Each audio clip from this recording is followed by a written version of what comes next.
Summary of The Rover by Aphra Behn. The drama begins in Naples, where two sisters from Spain named Helena and Florinda are having a conversation about love. They are being watched over by their brother Don Pedro while their father is away. Florinda is in love with Belleisle, a wealthy but poor British knight. Helena, on the other hand, is going to become a nun but wants to be with someone. When Don Pedro walks in, he says that their father wants Florinda to marry the old and rich Don Vincenzo, but he wants his sister to marry his friend Don Antonio. Helena tries to argue. At the same time, Pedro tells Calice, the girl's maid, to keep Helena away from the carnival. With the help of their cousin Valeria, the girls plan to escape. Belleisle walks down a street in Naples, sad because he loves Florinda. Fred and Ned Blunt, two of his friends, make fun of him. They run into Wilmore, the rover the play is named after. He is thrilled to see Frederick and Belleisle, so they present him to Blunt. The four Englishmen look at a group of people having fun at the carnival and are amazed. In costume as gypsies, Florinda, Helena, and Valeria walk in with Calice and Stefano, along with a group of guests that includes Lucetta and Sancho. Florinda knows who Belleisle is, and Helena knows who Wilmore is. She tells him his fortune, and then they start to flirt with each other. At the same time, Lucetta, a prostitute, and her boss, Sancho, plan to rob Blunt, who is very rich. Because of Calice, Florinda can't tell Belleisle who she is. When she finally does, Don Pedro comes in and chases her away. Belleisle begs his friends to help save her after she leaves, while Blunt goes with Lucetta. Wilmore asks his friends if there are any more ready women in Naples. They tell him about Angelica, a beautiful prostitute who makes 1,000 crowns a month. Later that day, the group comes back in with the plan to find Angelica. They run into Blunt, who thinks Lucetta is his girlfriend. As they make fun of him, staff come on stage and put up pictures of Angelica so everyone can see how beautiful she is. When Don Pedro walks in and sees the pictures, he decides to pay Angelica's 1,000-crown price. Angelica shows up with her helper Moretta. Don Antonio comes in wearing a mask and decides to buy Angelica even though he is engaged to Florinda.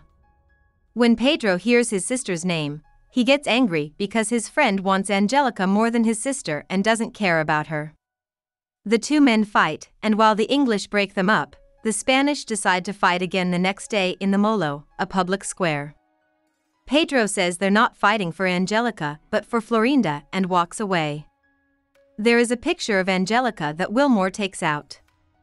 Antonio pulls out his sword because he thinks the knight is making fun of the prostitute. The two of them then start fighting. His friends join in, as do Wilmore's, and the English beat the Spanish. Angelica tells Wilmore to go talk to her in person because she is upset that she lost a possible customer. Wilmore tells Angelica she's wrong for putting a price on love inside the house, and the two start to flirt. After teasing and misunderstandings, Angelica and Wilmore finally say they feel the same way about each other. Angelica tells the knight that the only payment she wants is for him to give her his heart in return for hers. He agrees, and the two of them quickly rush to Angelica's bedroom. The three women, still wearing masks, walk down the same street so that Helena can meet Wilmore. Valeria, on the other hand, says she likes the Englishman she met earlier, Frederick. The English people come in without Wilmore, and the girls run away. The guys worry about what will happen to Wilmore, and Helena starts to wonder.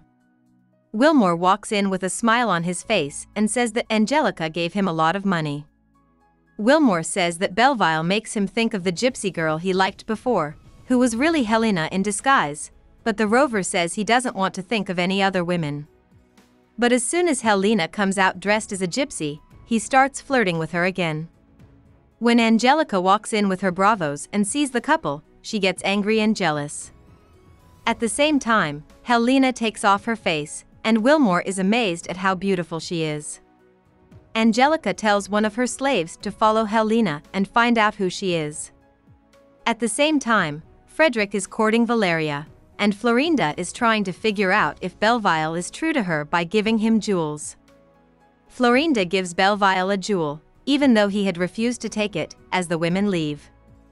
As she walks out, he looks inside and sees a picture of her. That's when he realizes he's been talking to his lover. He decides to save her later that night. Blunt goes into Lucetta's house, and the two of them get ready to sleep together. Blunt takes off his fancy clothes and jewelry. When Blunt goes into Lucetta's room, she sneaks out in the dark and opens a hole, which he falls through. Lucetta steals his things and leaves with the help of Sancho and Filippo, who is her boyfriend. Blunt walks in dirty, naked, and swearing at all women, including Lucetta. He leaves, still very angry. Later that night, Florinda wears her nightgown and goes into her family's yard to open the door for Bellevisle. Wilmore sneaks in while wearing a mask and is angry and drunk. He tries to hit her while she fights back. Bellevisle and Frederick, who are also wearing masks, walk in and pull Wilmore off of Florinda. He gets angry and pulls out his sword. Don Pedro and his guards come in because of the noise. Florinda runs away, and the Spanish force the Englishmen to leave. Bevel attacks Wilmore and tells him that he almost raped Florinda. He also challenges Wilmore to a fight, but Wilmore declines. Bellevisle feels hopeless as he thinks about how Florinda is going to marry Don Antonio tomorrow. As they talk, they get to Angelica's house, and Wilmore starts to go inside. But before he can, Antonio walks in and says that he has paid Angelica's fee. When Wilmore gets angry, he pulls out his sword, dares Antonio to a fight, and cuts the Spanish man. The cavalier walks away, thinking that he has killed Antonio. A group of troops walks in because they think Bellevisle hurt the Spanish lord. Because Antonio thinks Bellevisle is Wilmore or Pedro, with whom he had a fight before, he tells them to take him to his house. When Antonio gives Bellevisle a sword while he is locked up in his house, he is shocked. Antonio wants the Englishmen to fight Pedro in his duel instead of him because he is hurt. Bellevisle is shocked to learn that he is talking to Antonio, who is competing with him for Florinda's hand. When Antonio tells Bellevisle that the fight is over Florinda, he gets even more angry because he thinks that Florinda is seeing someone else. They both agree that Bellevisle will fight as Antonio in a mask. At the Molo, a masked Florinda shows up to watch the fight. Stefano tells her that the battle is for her honor, which makes her angry because she thinks Pedro is fighting Bellevisle. When Pedro walks in, he says that Antonio is late, which makes Florinda feel better. When Bellevisle walks in dressed as Antonio, Pedro scolds him for making fun of Florinda and making friends with Angelica. The fight goes on. Florinda steps in because she is afraid for her brother's life and begs Bellevisle to stop in the name of his love. He does so right away. For Pedro, this is proof that Antonio loves Florinda, so he gives his opponent his sister, who is now not hidden. Florinda is upset about the idea of marrying Antonio, but Bellevisle tells her who he is. It's bad that Wilmore and Frederick walk in and call out Bellevisle's name. Pedro knows he was wrong and goes back to get his sister. Bellevisle pulls his sword on Wilmore as they leave, and the man runs away just as Angelica and her maids walk in. She tells them that she knows Helena is a noblewoman. When Sebastian comes back in with Wilmore, she scolds him and says he's dating Helena for money.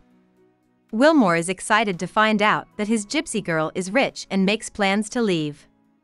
Helena walks in dressed as a page boy and tells Angelica that she is from a beautiful family and loves Wilmore. The cavalier becomes interested and thinks that a third woman loves him. He begs Helena to tell him more about her lady while Angelica is sad. When she says no, Wilmore realizes that she is his gypsy girl and decides to hurt her. Angelica tells him to stay true, but he refuses, even though he thinks she's jealous of a gypsy girl and teasing Helena. She gets angry and sends him away. Helena also leaves, and Wilmore says he will find her. Angelica swears to get even. Florinda and Valeria got away from Don Pedro and are now looking for the Englishmen. Valeria tells him that she has talked to Bellevisle and that he will stop Pedro. The women put on their masks when they saw both guys and Wilmore. Wilmore starts to bother Florinda, so she leaves. Frederick walks in and tells the group about Blunt's antics. Belleisle offers to show Pedro his poor friend. Florinda comes back in and hides in a house that happens to be Belleisle's. There she meets Blunt. He is so angry at women that he tries to rape her and asks Frederick to help him. When she offers them a diamond to show how rich she is and says the name Belleisle, they stop for a moment. They decide to lock her up until they can figure out if she is telling the truth. Blunt hides in his room while Pedro and his friends attack the door and finally break it down. As they make fun of him, he tells them that he has captured a woman and is showing off her gem. Belleisle recognizes the jewel. He tries to free Florinda without telling Pedro, but he can't. The men agree to pull out their swords and decide that the person with the longest sword will decide if Florinda is a noblewoman. Pedro has the longest sword, and he ends up making threats against his own sister. Valeria walks in and tells Pedro that Florinda has gotten away, which takes his attention away from what is going on. Belleisle and Florinda are relieved and decide to get married while the other guys beg for forgiveness. Frederick and Valeria also decide to get married after she says yes. A page comes in with a priest that works for them, and the four of them leave to get married.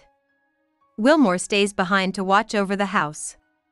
Blunt leaves to meet his tailor, and Angelica walks in wearing a mask. Wilmore thinks she is the gypsy girl at first, but he quickly learns he was wrong when she takes off her mask and points a gun at him, calling him a liar. She tells him how hurt she is that he left her and says she has to kill him for all women. Antonio comes in and offers to kill Wilmore for Angelica. At the same time, Pedro comes in and hides. Wilmore's disrespect is shown by Angelica's choice to let him live. After she leaves, Pedro goes up to Antonio and tells him he doesn't care about Florinda.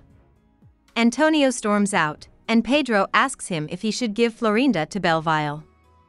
Wilmore tells him that the job is done and tells Pedro that he will take the Spanish men if he doesn't agree to Florinda's marriage. Belleisle comes back in, and Don Pedro congratulates him. The two of them leave to tell Florinda the good news, just as Helena comes in dressed as a boy again. Wilmore agrees to marry Helena when she still won't go to bed with him. That's when they finally tell each other their names. The two married couples come in, along with Pedro, who is upset about Helena's marriage to Wilmore but doesn't think much about it. Blunt and a group of partygoers come in dressed in Spanish clothes and looking goofy. Helena and Wilmore say they are scared to marry each other while the other couples dance, but they plan to do it anyway. About the author. It is not known where exactly Aphra Behn was born. People think she married a guy named Ben in the middle of the 1660s, but not much is known about him, and she may have made him up. In the mid-1660s, Ben also became a spy for the monarchy of England. She owed a lot of money and had an arrest warrant out for her. That's when Ben started writing plays. Before that, she had written poems and stories. In the 1670s and 1680s, Ben was one of the most productive and well-known British writers. For her work and the fact that she was a woman writer, Ben still had to deal with sexism. She was often accused of being raunchy and unfeminine. Like Father Like Son was a huge failure, and the opening of it got Ben sued for libel. After that, she quit writing plays. She was buried in Westminster Abbey. Hope we summarized it fully and you liked it. Please hit the like button and subscribe to our channel so that we are motivated to create more videos.